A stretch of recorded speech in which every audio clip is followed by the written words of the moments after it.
internationale. SeneInfo International. abonné leen ci suñu chaîne YouTube ngir jot saa su nekk ay xibaar yu wér te wóor aju ci réew mi ak ci bitim réew. SeneInfo.net. Internautes de SeneInfo.net et SeneInfo International, bonjour, bienvenue au résumé de l'actualité de ce mercredi 5 mai 2021. Nous démarrons par l'actualité nationale. 3 personnes ont été tuées et 7 autres blessées dans un accident de la route survenu ce matin à Sibassor, près de Kaolack. Il s'agit d'un carambolage entre un taxi urbain, un véhicule particulier et une charrette. 3 personnes sont mortes sur le champ et 7 autres ont eu des blessures, rapporte l'APS. Ces derniers jours, le litige foncier à Ndengler a provoqué des affrontements entre villageois et travailleurs de la Sedima affectés sur les terres objets du différend. Plusieurs blessés ont été notés et des menaces d'un nouvel affrontement surgissent. Pour éviter cette violence, le préfet de Mbour a décidé de suspendre temporairement les travaux d'exploitation agricole sur les terres en question. Cette suspension s'étend sur 80 hectares de terre.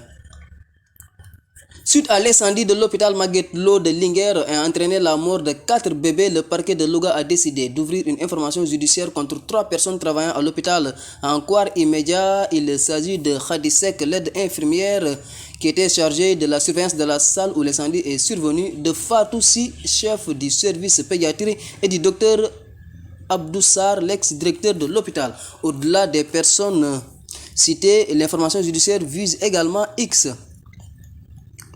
Sur l'international, le premier ministre israélien Benjamin Netanyahu, jugé pour corruption dans une série d'affaires, a échoué mercredi 5 mai à former un gouvernement dans les délais prévus, ouvrant ainsi la voie à des adversaires qui cherchent à le chasser du pouvoir.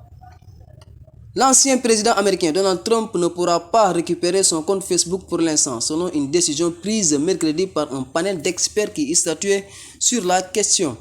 La suspension a été donc prolongée. Déjà la veille de la décision de mercredi, Donald Trump avait annoncé que son site web comprend désormais une section de type blog où ses opinions seront publiées pour que d'autres personnes les diffusent à travers les réseaux sociaux.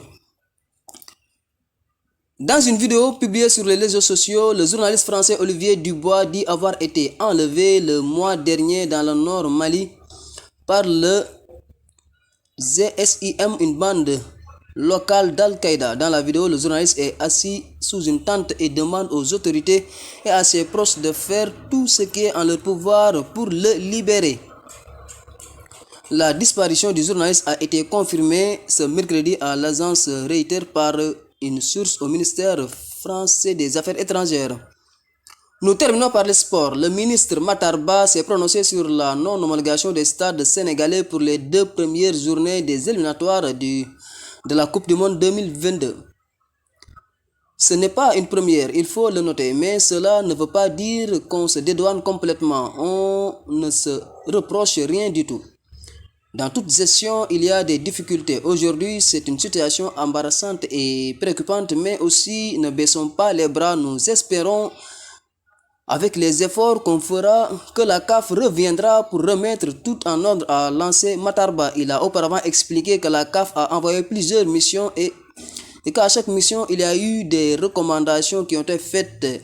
Ils sont revenus il y a quelques jours, ils ont rajouté des mesures et nous sommes en phase de rectifier, a dit le ministre des Sports. François Ngannou, champion du monde des poids lourds d'arts martiaux mixtes, a fait le week-end dernier un retour triomphal dans son village natal de Bathie dans l'ouest du Cameroun.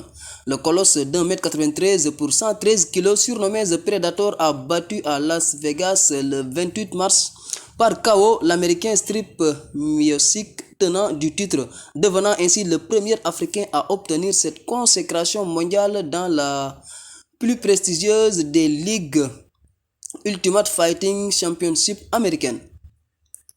D'après les informations de Tuttosport, l'entraîneur portugais José Mourinho, récemment limogé par Tottenham et recruté par l'AS Rome, touchera la somme de 7 millions d'euros dans la capitale italienne, soit 4,5 milliards de francs CFA par an. A noter que le technicien a signé un contrat de 3 ans avec la Louve, soit jusqu'en 2024. Il retrouvera ainsi la Serie A après son passage sur le banc de l'Inter de Milan qui s'était soldé par un triplé championnat, Ligue des Champions, Coupe d'Italie. C'était tout pour aujourd'hui. Merci.